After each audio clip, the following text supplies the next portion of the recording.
வணக்கம் மக்களே. இன்றைக்கி நம்ம பார்க்க போகிற ஒரு விஷயம், பேச போகிற ஒரு விஷயம் ரொம்ப அதிர்ச்சியான ஒரு விஷயம். இறந்து போன ஒரு ஆத்மா தன்னை கொண்டவங்களை காட்டி கொடுத்துருக்குன்னா நீங்கள் நம்புவீங்களா? ஆமாங்க, இந்த விஷயம் நடந்திருக்கு. எங்கன்னு பார்க்குறீங்களா? நம்ம அதிகமாக உலக விஷயத்தை தெரிஞ்சுக்கிட்டோமா? இல்லை, எனக்கே இந்த விஷயம் ரொம்ப லேட்டாக தான் தெரிஞ்சிச்சு. 2016 ஆகஸ்ட் மாதம் இந்த விஷயம் இந்தோனேஷியாவில் நடந்த ஒரு விஷயம். ஜாவோ பாராட் அப்படிங்கிற ஒரு இடத்துல இந்தோனேஷியாவில் இந்த விஷயம் நடந்திருக்கு. 16 வயதான ஒரு பள்ளி மாணவியான வீணா கொல்லப்பட்டு அந்த ஆத்மா அதுக்கப்புறம் தன்னை கொன்னவங்களை காட்டி கொடுத்துருக்கு. ரொம்ப சுவாரஸ்யமாக இருக்குல்ல? 2016 அன்று இந்த வீணா 16 வயது இருக்கும் பொழுது தன்னுடைய நண்பரான ரிஸ்கி, அதாவது அவருடைய இன்னொரு பேர் எக்கி, அவங்க 2 பேரும் கொல்லப்பட்டிருக்காங்க. கேங் மோத்தோ அப்படின்னு அழைக்கப்படுற இந்த மோட்டார் பைக்கை வச்சுட்டு ஒரு கேங்காக சுற்றுற பசங்க இவங்க 2 பேரையும் கொலை பண்ணியிருக்காங்க.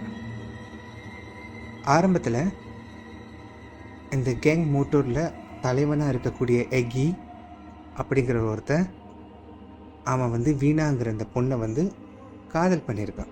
வீணாக்கு அது பிடிக்கல. அப்படி இருக்கும்போது ஒரு கட்டத்தில் இவங்க 2 பேரையும் பிடிச்சி அடித்து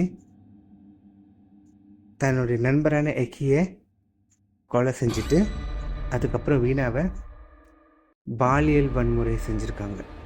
11 பேர் சேர்ந்து அந்த பெண்ணை பாலியல் வன்முறை செய்து அங்குள்ள பாலத்தில் போட்டிருக்காங்க.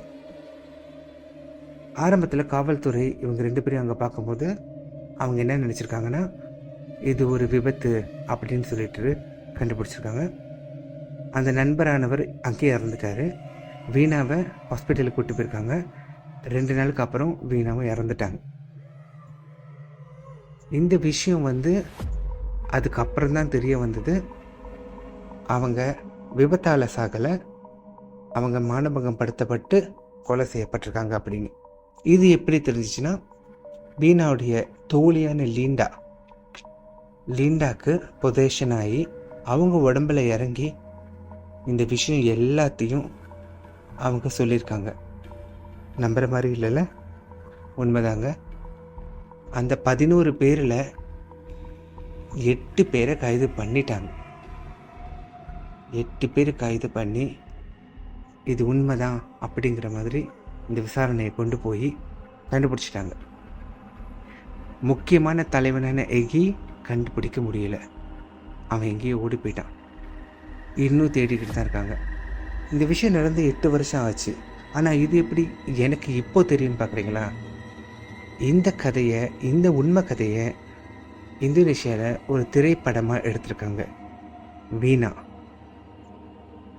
நீங்கள் மற்ற மொழி படங்களை பார்க்குறவங்களா இருந்தால் இந்த படத்தை கண்டிப்பாக நீங்கள் பார்க்கணும். ரொம்ப கொடூரமான முறையில் அந்த இளம்பெண்ணுடைய வாழ்க்கையை சீரழிச்சானுங்க.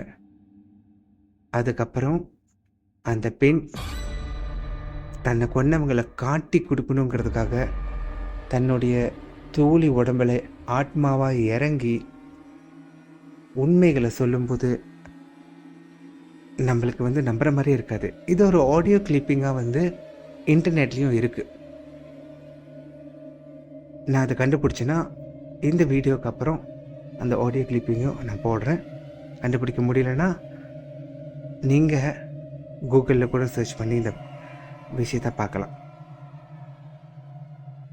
இது ரொம்ப அதிர்ச்சியாக இருக்குது, ஆச்சரியமாக இருக்குது. பெண்களுக்கான வன்முறை எங்கே பார்த்தாலும் நடந்துக்கிட்டு இருக்கு. அது எந்த ஊர்லேயே இருந்தாலும் ஒரே மாதிரி தான். ஆனால் இந்த மாதிரி கொடூரமான முறையில் கொலை செய்யப்பட்ட ஒரு பெண் ஆத்மாவாக மாறி தன்னை நாசம் செஞ்சவங்களையும் காட்டி கொடுக்கறது ரொம்ப அபூர்வமான ஒரு விஷயம். அது ஒரு திரைப்படமாக ஒரு ஹொரர் மூவியாக காட்டியிருப்பாங்க. அது பேய் படம்னு சொல்லி நம்ம பயப்படுறதை விட நம்மளுக்கு அந்த படத்தை பார்க்கும்போது மனசு ரொம்ப கஷ்டமாக இருக்கும். எந்த ஊரில் இருந்தால் என்னங்க, நம்ம எல்லாரும் பெண்ணையும் மதிக்கணும் அப்படிங்கிறது ரொம்ப ஒரு முக்கியமான விஷயம். வலி எல்லாருக்கும் ஒன்று தான். ஸோ அந்த படத்தை நீங்கள் பார்க்கணும். பார்த்துட்டு நீங்கள் என்ன ஃபீல் பண்ணுறீங்க, இல்லை உங்களால் அந்த படம் பார்க்க முடியலன்னா கூகுளில் வீணா டிவி அர்ஷிதான்னு சர்ச் பண்ணுங்கள். கண்டிப்பாக உங்களுக்கு இந்த கதை புரியும், அந்த வலியும் உங்களுக்கு தெரியும். Yang kabur ke Jakarta jangan lupa Mbak itu otaknya, Mbak itu otaknya, Mbak itu. Itulah sepenggal cuplikan diduga suara Vina yang viral di media sosial. Teman Vina, Linda, mengaku pernah dirasuki arwah Vina. Saat kesurupan itu, Vina pun menceritakan bahwa dia dibunuh oleh 12 orang, 2 diantaranya kabur ke Jakarta. Kabur ke Jakarta 2 orang. Kabur ke Jakarta 2 orang. Iya. 2 orang itu nggak ada yang kenal deh. Enggak. Berapa orang yang nganuin Dede tuh? 12 orang. Tangan Dede dipukul pakai balok gede. Dipukul tangan Vina patah.